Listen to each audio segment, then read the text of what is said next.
Hi to all అండి. ఈరోజు మనం సాయి దర్శనం గురించి తెలుసుకుందాం.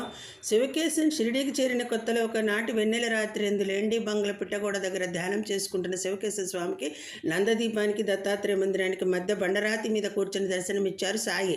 శివకేశవ స్వామి అది తన భ్రాంతి అని తెలుసుకున్న క్షణాల తర్వాత మరలా చూడగా తిరిగి అదే విధంగా దర్శనమైనది. శివకేశవ స్వామి అతి సమీపానికి వెళ్ళి చూడగా బాబా అంతర్ధానమయ్యారు.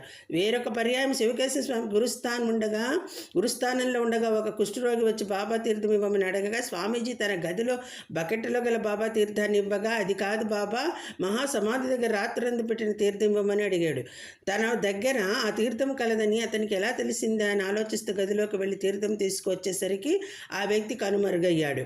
ఆ వ్యక్తి కోసం ఎంత వెతికినా ప్రయోజనం లేకపోయింది. శివకేశవ స్వామికి దగ్గర ఆ తీర్థం ఉన్న సంగతి ఇతరులకు తెలియదు. ఆ తీర్థమే కావాలి అడిగిన వ్యక్తి బాబాయేనని స్వామీజీ తెలిపారు.